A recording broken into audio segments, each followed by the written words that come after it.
June 6, 1944, 7:25 a.m., Dog White Sector, Omaha Beach, Normandy. Brigadier General Norman Dutch Cota pressed himself against the coarse pebbles, drenched in a mix of seawater and sweat. The relentless roar of German machine guns and the thunder of incoming artillery created a chaotic symphony of death around him. In his waterproof notebook, his hands shaking, he wrote a single grim observation. The initial plan had collapsed. Everything meticulously prepared for the invasion had failed, and now victory would have to be forged from the wreckage of disaster.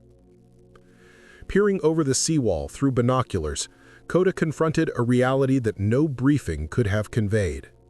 The beach before him had turned into a slaughter zone. The naval artillery had failed to neutralize the German positions, and American troops were being cut down with brutal efficiency. The 51-year-old general watched young men, the pride of the nation, fall in the sand, their bodies swept back and forth by the tide stained red with blood. In the pre-dawn briefing aboard the USS Charles Carroll, he had warned his staff about potential disorganization. What he now faced went far beyond mere confusion. This was systematic destruction. The Atlantic Wall, which planners had assumed would crumble under bombardment, remained largely intact. The German defenders were not inexperienced draftees, but seasoned veterans of the 352nd Infantry Division, well-prepared and highly disciplined. The promised gaps and craters for cover were largely absent, leaving the beach entirely exposed to devastating crossfire that claimed lives by the second.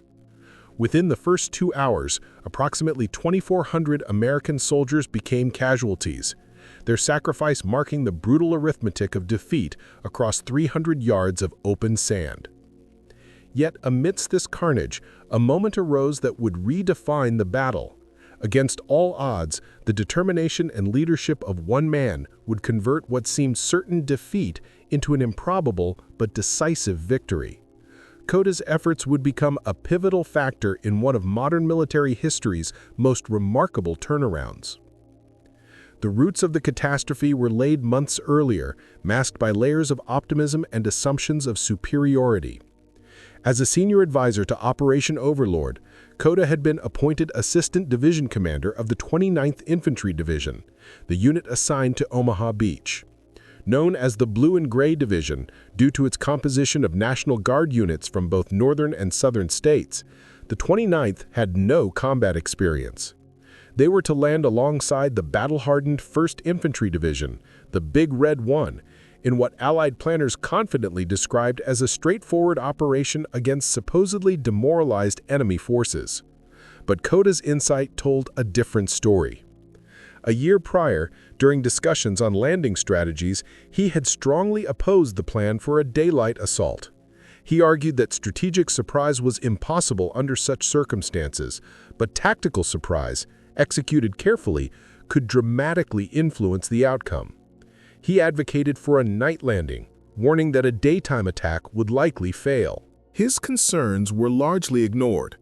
Allied High Command, confident in their overwhelming numerical and firepower advantage, believed that bombardments from ships and aircraft would sufficiently soften German defenses.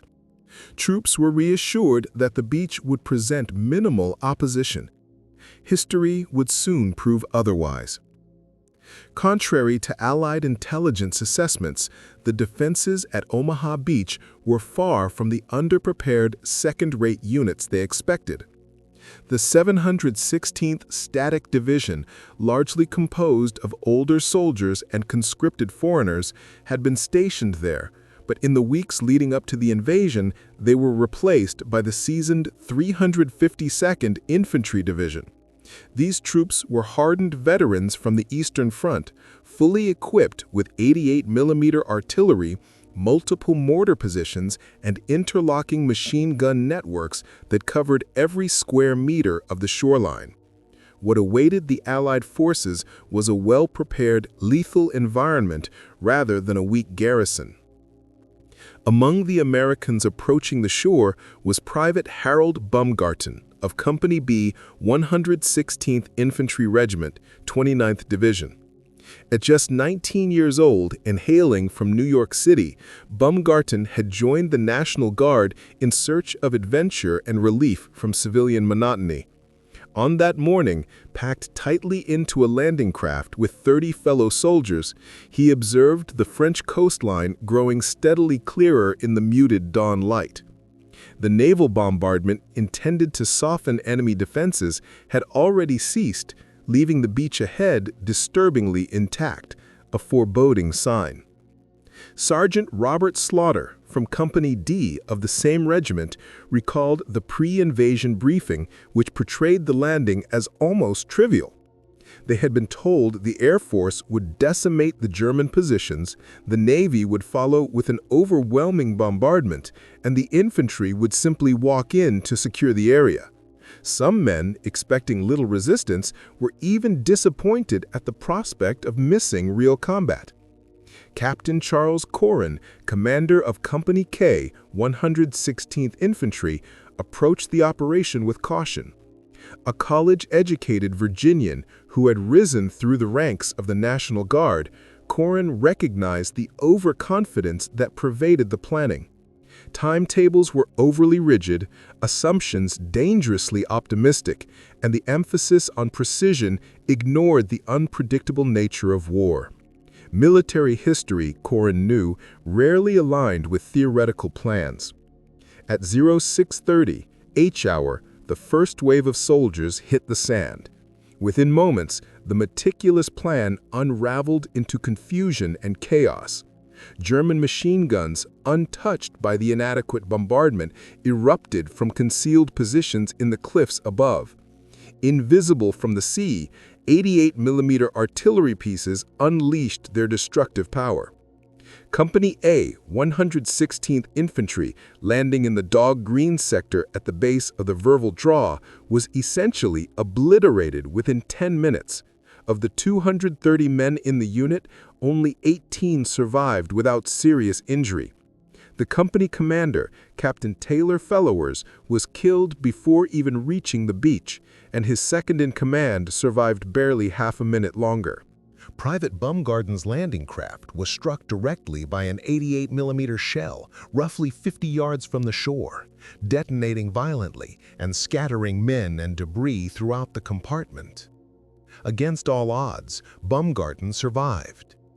Immersed in water deeper than he was tall and weighed down by approximately 60 pounds of gear, he shed his pack, inflated his life vest, and fought toward the beach while machine gun fire cut through the water around him. Men beside him were instantly killed or vanished beneath the waves. On the Dog White sector, where Colonel Cota's forces would land shortly, Company C of the 116th Infantry suffered similarly catastrophic losses. Half of its men were eliminated before reaching the seawall. Those who survived the 300-yard stretch of exposed beach arrived disarmed, bereft of officers, low on ammunition, and with morale shattered.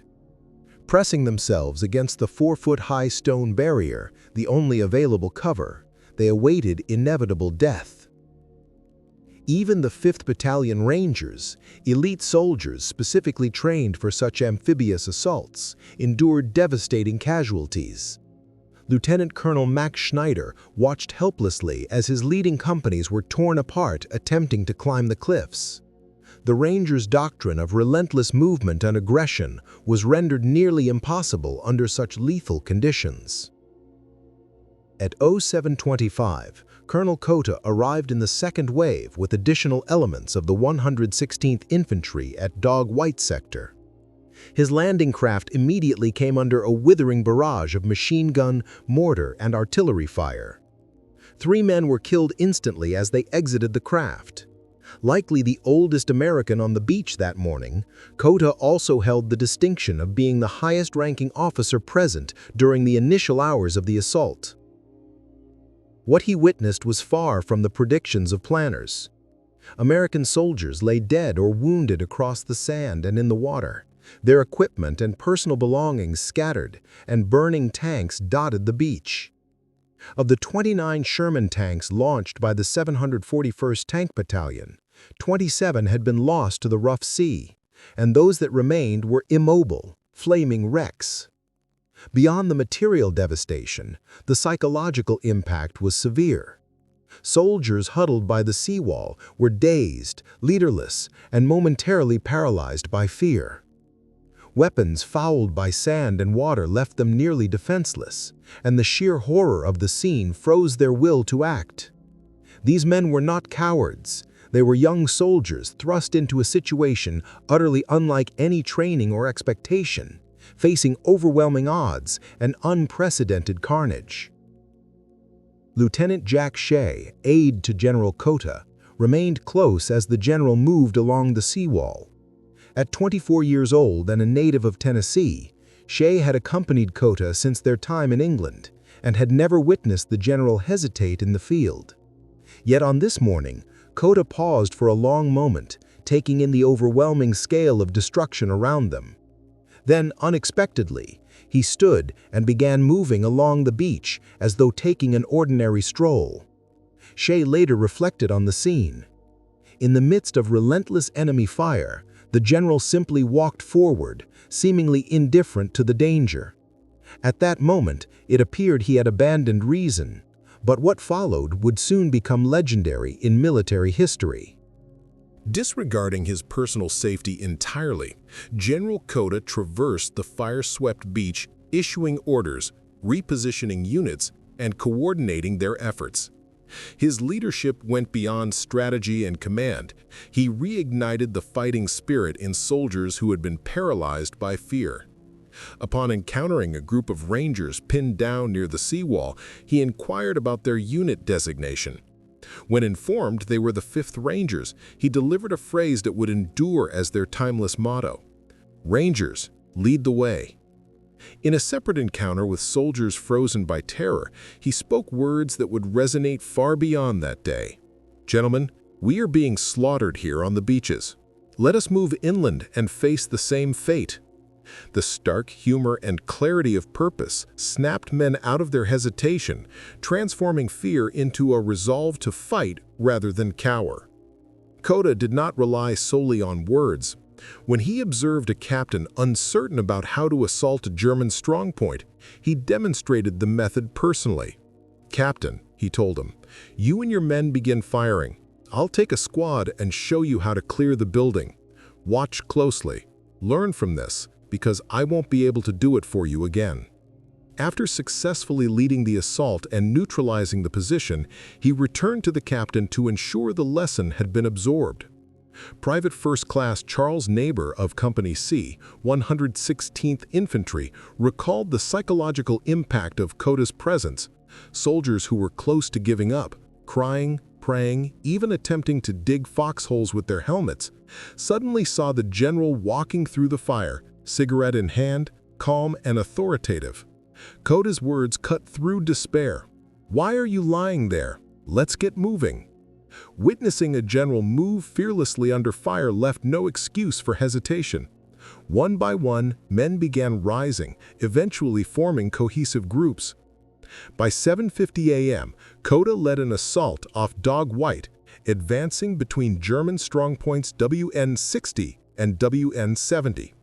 He created openings in the defensive wire using Bangalore torpedoes and wire cutters.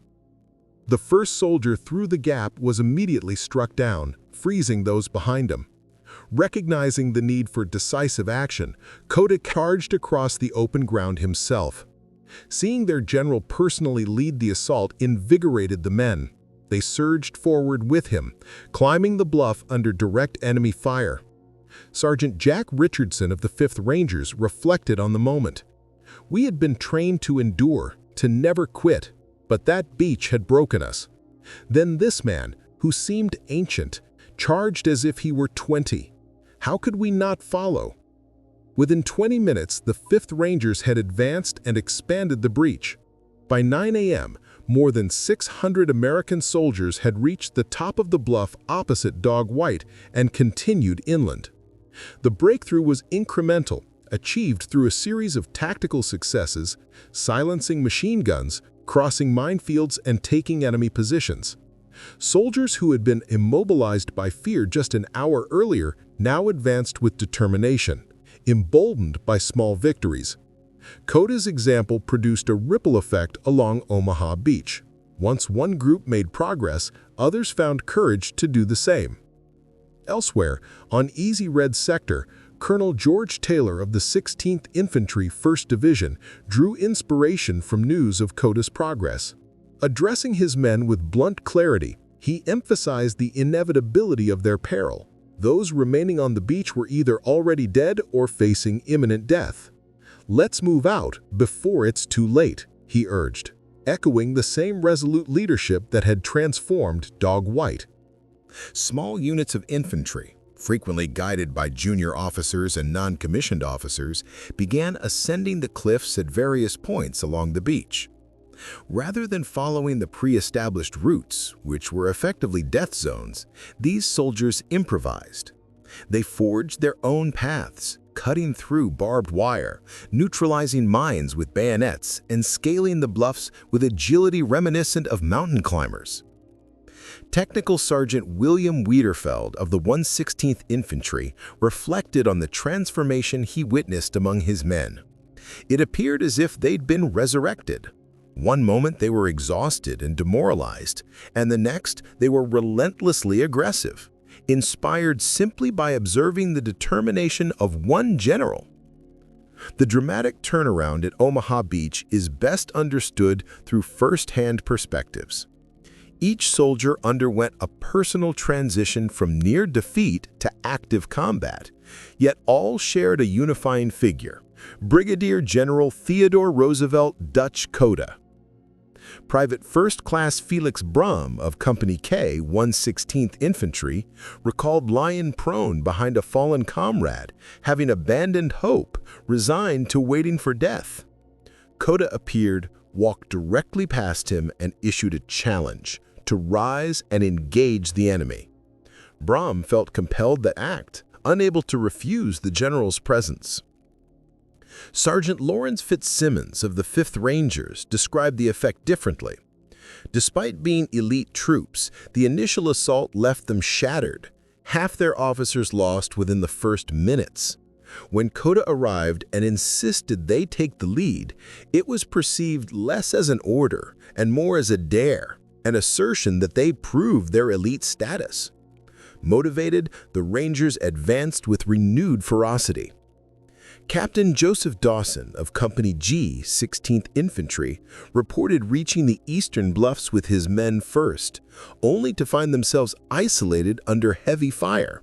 Then, as other troops advanced nearby, Cota's intervention marked a pivotal breakthrough. The presence of reinforcements lifted the sense of isolation and energized movement across the entire beach. Lieutenant Walter Taylor of Company B, 116th Infantry, recounted how his unit had been almost annihilated, with only about 20 men remaining out of 200. Cota's arrival and insistence on movement, regardless of depleted numbers or insufficient weaponry, provided the impetus to continue. The lieutenant described this as a turning point in both morale and operational momentum. The contrast between the original plan and battlefield reality was stark. Commanders had anticipated naval bombardment would create protective craters, yet the beach remained exposed. Bombing raids aimed to neutralize German positions were largely ineffective due to cloud cover, causing bombs to miss their targets. DD tanks, intended to offer cover from the water, mostly sank in rough seas. Expecting light resistance from second-rate troops, the Americans instead faced the veteran 352nd Infantry Division. Pre-planned routes turned into kill zones, while generals intended to command from offshore ships. In reality, Cota led the assault in person. The psychological trajectory of the troops unfolded in a distinct pattern. 6:30 a.m. Confidence, believing bombardment had neutralized defenses. 6:45 a.m. Shock, realizing the beach was untouched and casualties mounting. 7 a.m. Despair, convinced survival was impossible. 7:30 a.m. Paralysis, immobilized by the inevitability of death. 8 a.m. Inspiration, motivated by observing Cota's courage. 8:30 a.m. Determination, resolved to ascend the cliffs at all costs. 9 a.m. Breakthrough, achieving tangible progress and gaining the upper hand. The evolution from disaster to control is also apparent in measurable figures. 6:30 a.m. No troops successfully off the sand. 7:30 a.m. Approximately 100 soldiers consolidated behind the seawall. 8 a.m. Initial penetration of the bluffs achieved. 9 a.m. Around 600 men reached the top of the bluffs. 10 a.m. Multiple exits secured, allowing further inland movement. Noon, steady progression into the interior. 6 p.m. Beachhead fully established. Casualties were severe. The first assault waves experienced 50 to 70% losses in many units, with Company A, 116th Infantry, suffering up to 96%. Overall, American forces incurred approximately 2,400 casualties on D-Day at Omaha Beach. The interplay between planning and execution, despair and resolve, isolation and coordination underscores the extraordinary nature of the Omaha Beach assault. The presence of leaders willing to confront danger directly reshaped the battlefield, transforming near-certain defeat into a hard-won foothold in Normandy. Without the decisive intervention of General Leonard Cota, the operation at Omaha Beach might have ended in complete disaster. From the German perspective, the early hours of the assault seemed promising. At 8:35 a.m., the 352nd Infantry Division reported enemy activity, noting that Allied forces had begun penetrating at Colville by 10 a.m. By noon, the enemy had seized key high ground at St. Laurent, and the German lines were at risk of collapse without immediate reinforcements. Cota's conduct that morning went far beyond traditional command responsibilities. He did not confine himself to giving orders from behind the lines. He actively participated in the fight, sharing the same dangers as the men under his command. When he came across a wounded soldier unable to move, Cota did not ignore him. He paused under heavy fire and directed medics to the soldier's location. Later, when encountering captured German troops, he ensured they were treated humanely, even while American casualties littered the beach around him. At a critical moment, engineers informed Cota they lacked sufficient explosives to destroy a concrete barricade blocking the advance. Cota immediately spotted a bulldozer tank loaded with TNT. When no one stepped forward to operate it under enemy fire, he challenged the unit. Who had the courage to drive it? A young soldier volunteered, and Cota encouraged him, patting him on the back. It was not reckless bravery, it was intentional leadership, demonstrating that courage could inspire courage. Cota repeatedly modeled this behavior throughout the grueling morning. Private Robert Sales of the 116th Infantry later captured the essence of Cota's influence.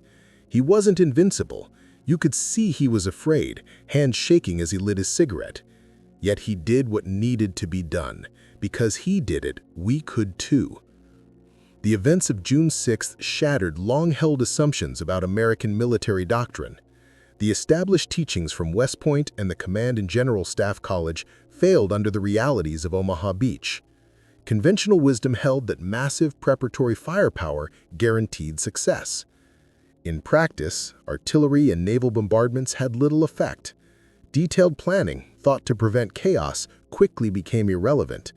Advanced technology was assumed to secure victory, yet the outcome depended on individual initiative.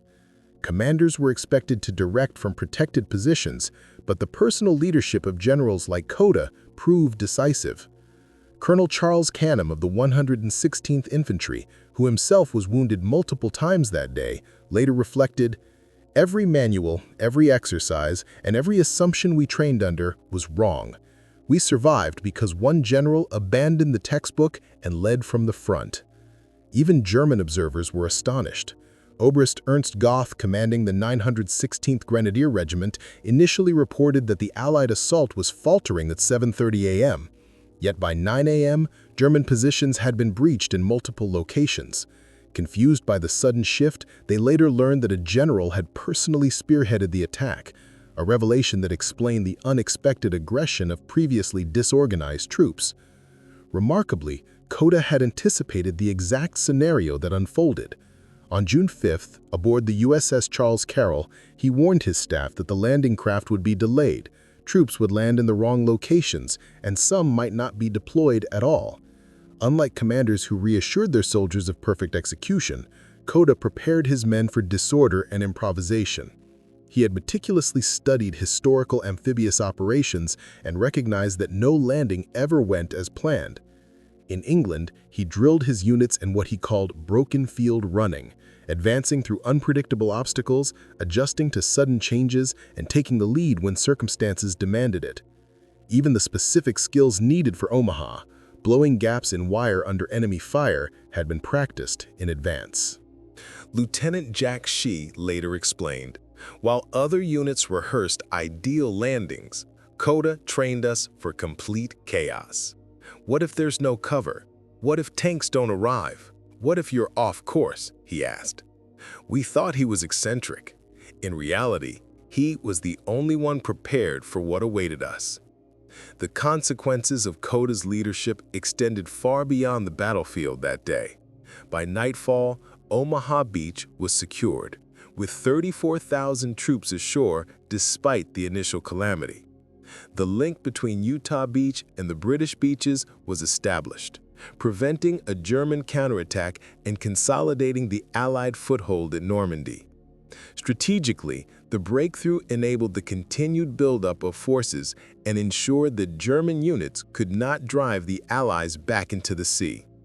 This operation set in motion the liberation of France and reshaped the European campaign.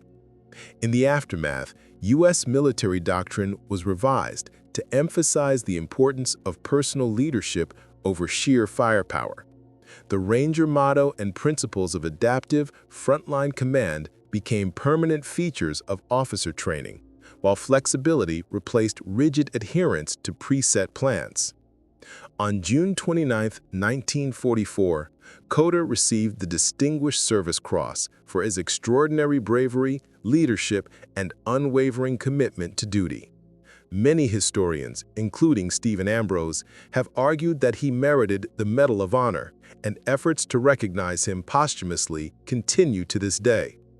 The most enduring legacy of Omaha Beach may not be measured solely in tactical gains or maps secured, but in the lives of those who survived.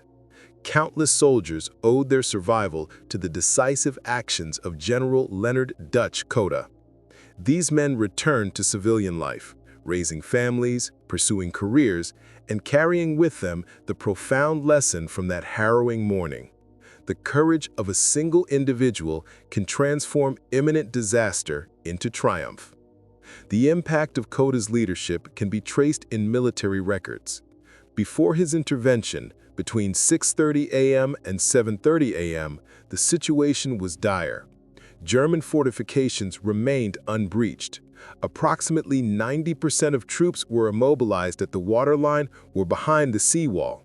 The first wave suffered roughly 40% casualties, no vehicles had reached the shore, and naval artillery was largely ineffective due to the lack of forward observers. The command hierarchy was in disarray. Cota's decisive actions changed this trajectory. By 8 a.m., the first breakthroughs were underway. Throughout the morning, multiple exits through the bluffs were secured, allowing continuous movement of infantry inland. Observation posts for artillery were established on elevated positions, enabling naval gunfire to finally achieve meaningful impact. Command structures were reorganized, and German defenses began to crumble. German accounts recorded at 7:35 a.m., the attack was repelled with heavy losses. By 8:55 a.m., enemy positions were being infiltrated. At 10:15 a.m., holding the lines was untenable without reinforcements. By noon, German positions were overrun and retreating. 50 years later, on June 6, 1994, the surviving veterans returned to Omaha Beach for the 50th anniversary of D-Day. Among them was Jack Shea, Cota's aide, then 74 years old. Standing on the same sand where death had once seemed inevitable, Shea addressed an audience of veterans, families, and dignitaries. He recalled that what remained most vivid in his memory was not the chaos or fear, but the singular bravery of one man who rose when others could only lie down, who advanced when others were pinned, who commanded, "Follow me," when hope seemed impossible. Shea emphasized that Cota did not single-handedly conquer Omaha Beach. The collective effort of the soldiers achieved that. But Cota demonstrated that courage is not the absence of fear, but the resolve to act in spite of it. Leadership, he showed, is less about issuing commands than about taking the first step. Ordinary men, when guided by someone willing to share their peril, are capable of extraordinary deeds. Reflecting on his long life, marriage, children, grandchildren, career, Shea noted that none of it would have been possible without Cota. The general turned a catastrophic morning into a story of success, not through superior firepower or innovative tactics, but through courage, leadership, and shared risk. At the cemetery overlooking Omaha Beach, amid 9,387 white crosses and stars of David, Shea concluded that each marker signifies a life cut short, but also a hard-won victory born of sacrifice. Cota's actions illustrate profound truths about human nature and leadership, truths that extend beyond military history. First, meticulous planning cannot fully anticipate reality. Adaptability, rather than rigid adherence to a plan, dictates success. Second, technology alone does not determine outcomes. Despite overwhelming Allied firepower, human qualities, courage, determination, leadership, proved decisive. Third, leadership must be visible. Witnessing Cota's presence and bravery inspired soldiers more than orders alone could. Fourth, individual initiative carries weight. The courage of one can cascade through thousands, generating collective heroism. Fifth, age and rank do not excuse inaction. Cota, far older than many men on the beach, chose responsibility over safety. Today, Omaha Beach serves as a compelling case study in leadership under pressure.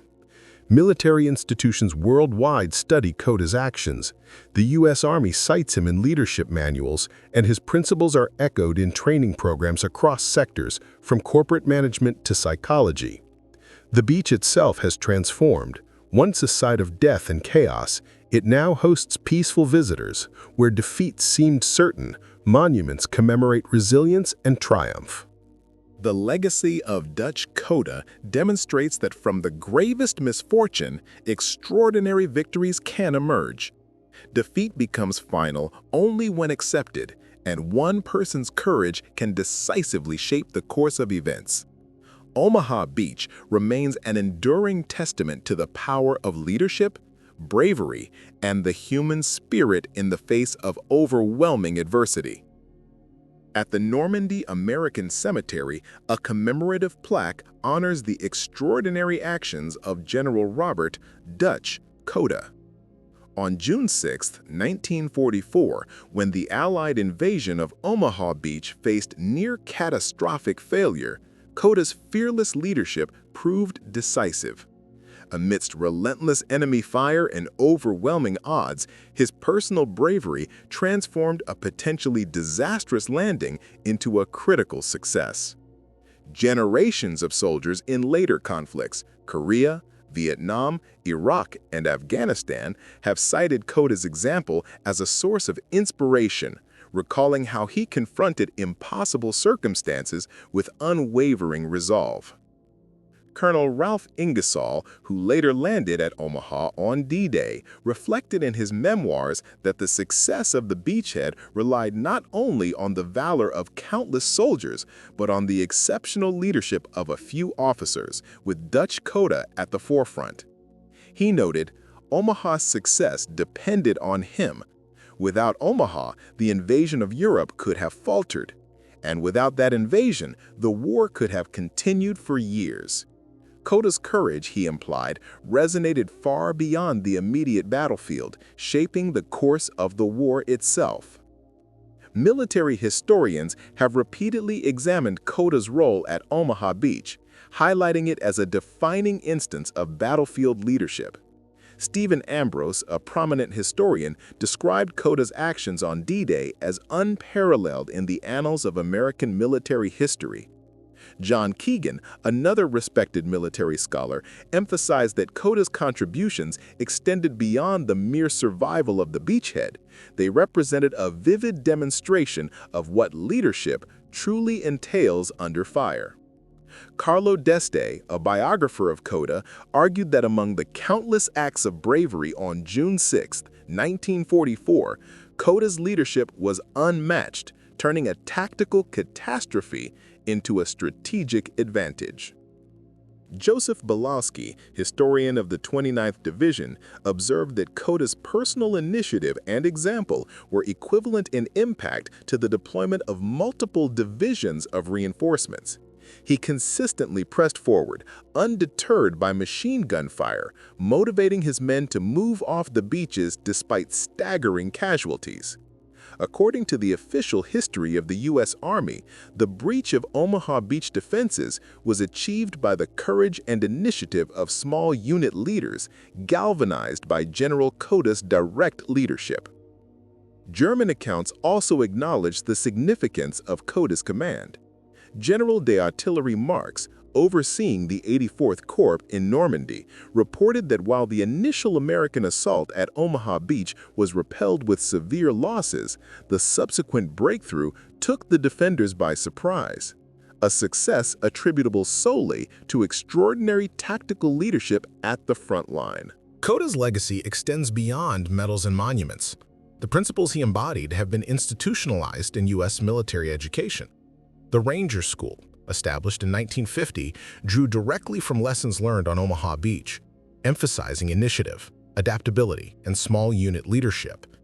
Officer candidate programs revised their curricula post-World War II to prioritize leading from the front, reflecting Cota's ethos.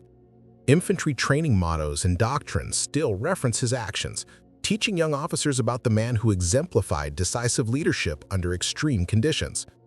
Modern military doctrine, including mission command and decentralized execution, can trace its roots to the events of June 6, 1944, when rigid planning gave way to individual initiative. Special operations forces, including Navy SEALs, Army Rangers, and Marine Raiders, studied Cota's example as a foundational model of courage and flexible leadership long before their units were formally established. On the 60th anniversary of D-Day, surviving veterans gathered to recall their experiences. Former Sergeant Bob Slaughter of the 116th Infantry reflected on the decades since the invasion, attributing his survival and that of many others to Cota's leadership. Captain John Ryan of the 5th Rangers described how the extraordinary actions of a handful of officers, led by Cota, preserved not only countless lives, but the success of the entire operation. Private Felix Breedham of the 116th Infantry even named his son Norman in honor of General Cota, underscoring the deep personal impact of the general's courage. Cota's intervention at Omaha Beach carried profound symbolic and practical significance during an era dominated by mechanized warfare. He demonstrated that individual character and moral courage could decisively influence the outcome of large-scale operations. His leadership raised critical questions.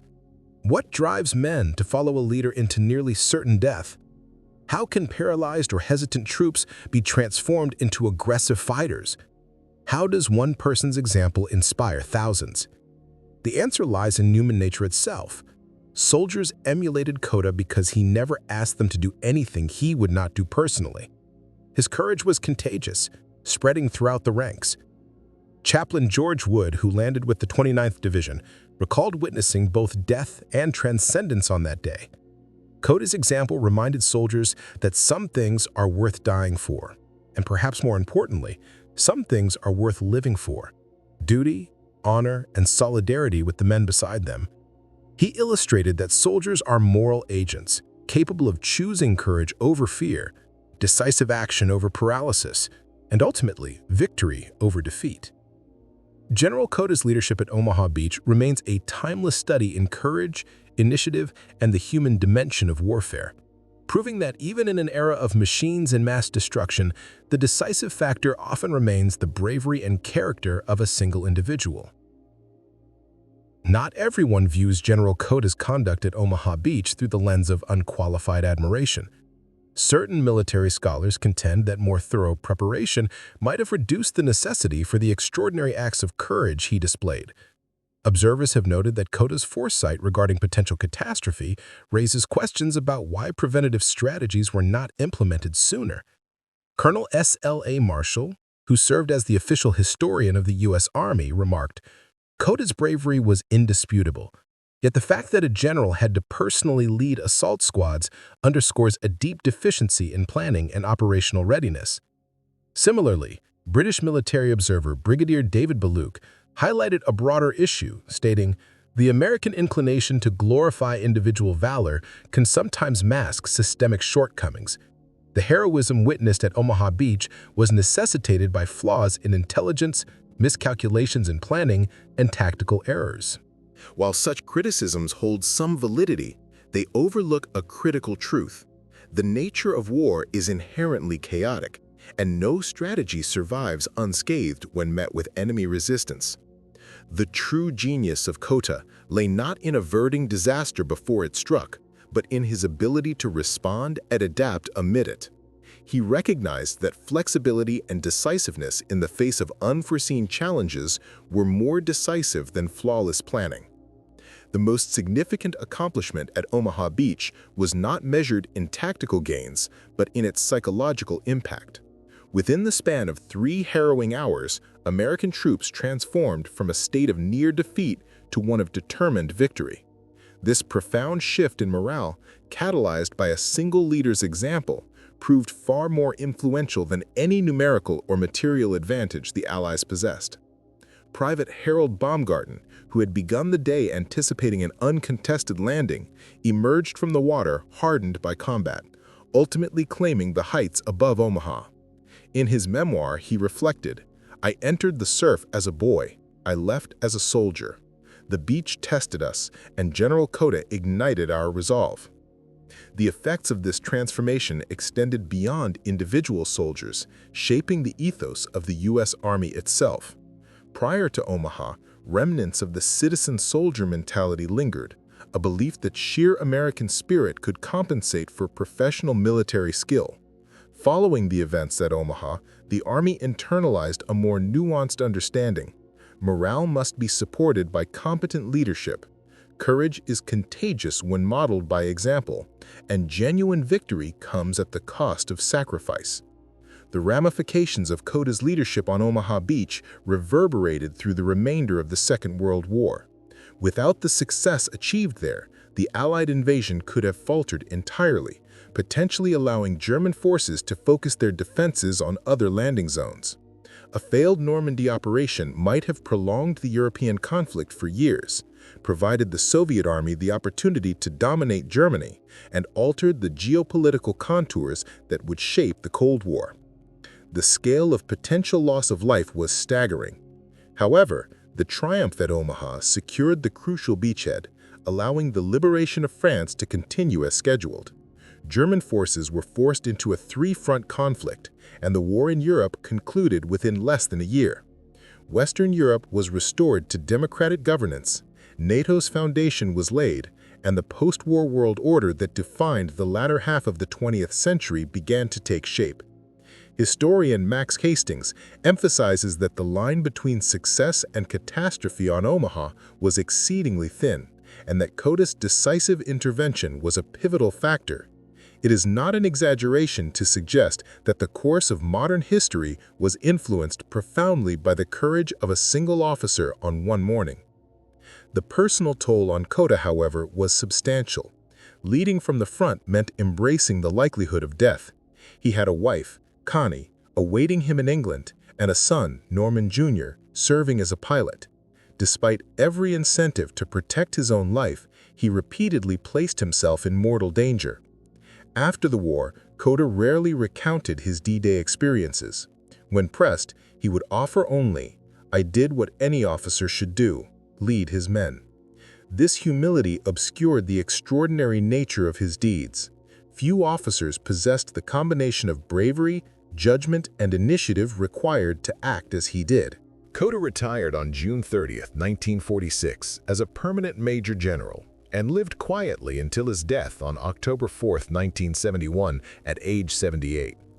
He was interred at West Point Cemetery with full military honors, his gravestone deliberately unassuming, concealing the remarkable impact of his actions. His widow, Connie, later reflected, "Dutch never thought of himself as a hero. The true heroes were those who never returned home. Yet we all knew that without him, far fewer would have come back." The extraordinary reversal at Omaha Beach offers enduring lessons for leaders in both military and civilian spheres: adaptability under pressure, the power of example, and the critical influence of decisive leadership in moments of extreme adversity. Lesson 1. Expect setbacks. Colonel Cota's success at Omaha Beach was not a product of luck. He anticipated confusion and chaos, and he trained his men to respond under pressure. Modern leaders can learn from this. Preparation must go beyond assuming success. One must plan for the possibility of failure and, crucially, for how to recover when it occurs. Lesson 2. Lead by example. In moments of crisis, it is visibility and courage, rather than flawless strategy, that inspire others. People are more likely to act boldly when they witness leadership in action. Cota's personal presence on the front lines gave his soldiers the confidence to move forward despite fear. Lesson 3. Individual courage makes a difference. Even a single person's bravery can set off a ripple effect, influencing the actions of hundreds or thousands. Leadership is contagious. Never underestimate the power of one individual to shape the outcome of events through their example. Lesson 4. Adaptability trumps rigid planning. Plans are essential, but they are rarely executed perfectly. Cota's ability to adjust on the fly, responding to the chaos of battle, proved far more decisive than any pre-written strategy. Flexibility in response to unforeseen circumstances often outweighs meticulous planning. Lesson 5. Character determines outcomes. Technology, numbers, and firepower favored the Allied forces. Yet without leadership and individual resolve, victory was far from guaranteed.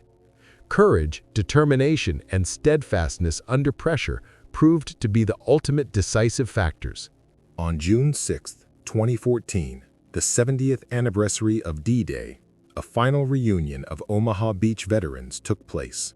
Fewer than 50 survivors remained, all well into their 90s. Standing on the sands where they had faced near certain death, they gazed at the calm sea that had once been a zone of intense violence. The keynote address was delivered by James Shea, whose father, Jack Shea, had served as Cota's aide.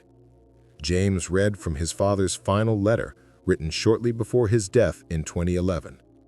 As the last living member of Cota's staff, he remembered the general not as a legendary figure, but as a human being.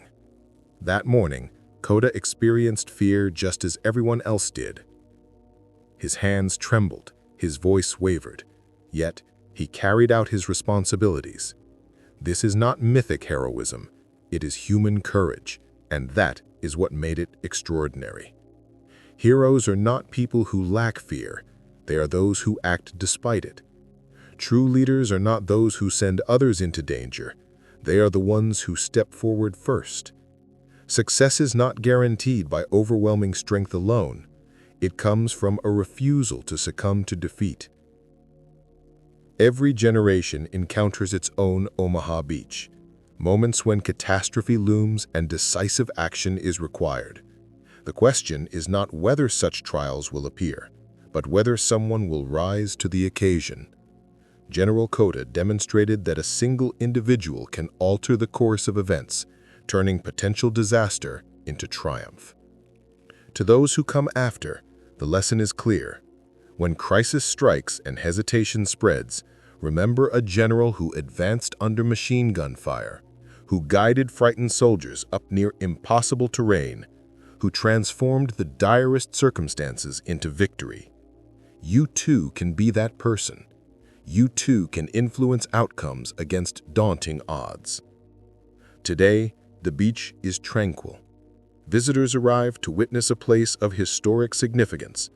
For those who experienced it firsthand, however, it will forever be a sight that revealed the extent of human capability when guided by courage and leadership. General Cota did more than secure Omaha Beach.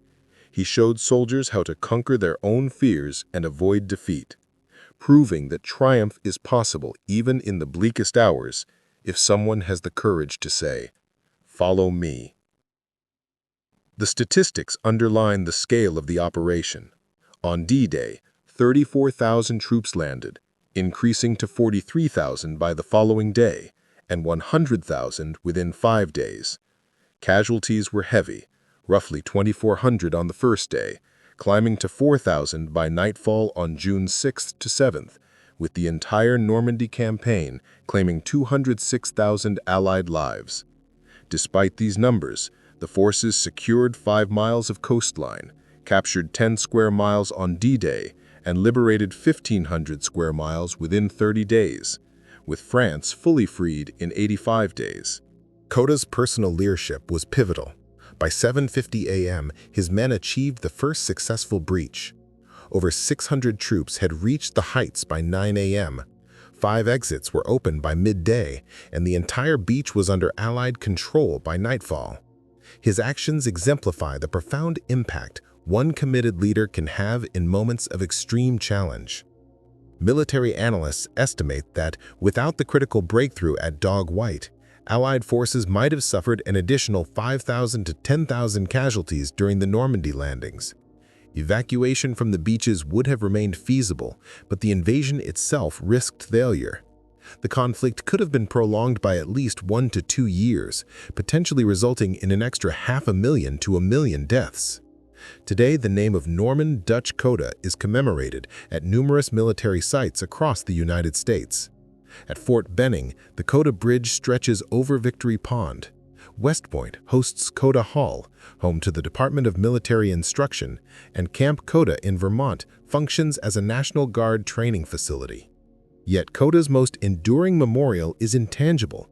It exists in the ethos of leadership that he exemplified, leading from the front, demonstrating courage in the face of overwhelming danger, and showing how one determined individual can turn impending disaster into triumph. Each young officer who learns to take initiative, each soldier who discovers bravery under pressure, and every leader willing to act when others hesitate carries forward Cota's principles. The Rangers' enduring motto, originally spoken on a beach drenched in blood and fear, captures this lesson. When catastrophe looms, leadership demands someone step forward. On June 6, 1944, that person was Dutch Cota. The transformation of Omaha Beach from near ruin to strategic victory remains one of the clearest historical examples of how personal leadership can alter the outcome of events. In the span of 3 critical hours on D-Day, Cota demonstrated that battles are won not by machinery alone, but by the resolve and initiative of men.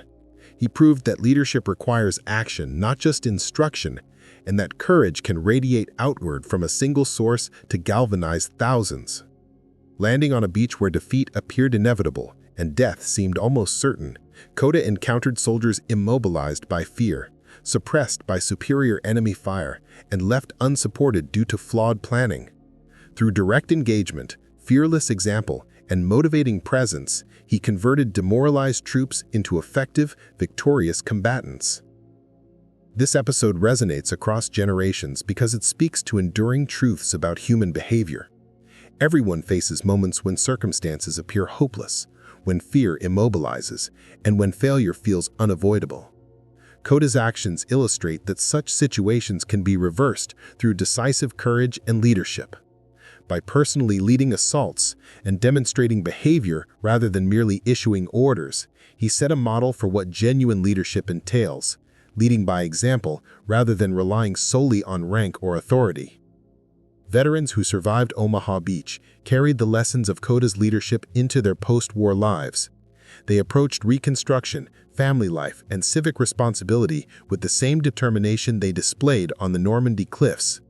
In this way, they helped shape a society guided by the principle that a well-led, determined population can overcome the gravest challenges. Although the last surviving veterans will eventually pass, the lesson endures. One individual's action can influence thousands. A single act of bravery can inspire a vast chain reaction. One resolute leader can transform calamity into success. The Omaha Beach campaign reminds us not that victory is guaranteed, but that it remains possible, even in moments of utmost peril, if someone steps forward with the courage to lead. General Norman Daniel Dutch Cota's example on June 6, 1944, illustrates that the line between defeat and triumph can hinge on the bravery of a single individual at a critical juncture. Leadership, as he demonstrated, is not defined by rank, age, or personal safety. It is measured by the willingness to move first, even when that first step may be deadly. The ground where 2,400 Americans fell has since become hallowed, attracting visitors seeking to comprehend the cost of liberty. Standing where Cota once stood, ascending the bluffs he scaled under fire, visitors are struck by the improbable success of the operation. Many weep, some salute, yet all depart with a renewed understanding. Freedom was secured because one man refused to accept failure on a day when everything seemed to go wrong. Dutch Cota did more than preserve Omaha Beach. He confirmed that individual initiative can decisively alter history, that authentic leadership is visible and contagious, and that courage, once ignited, can transform calamity into success. On that fateful morning, when the tide of battle threatened disaster, Dutch Cota was the figure who led the way, embodying the timeless principle that when calamity strikes, someone must rise and guide others forward.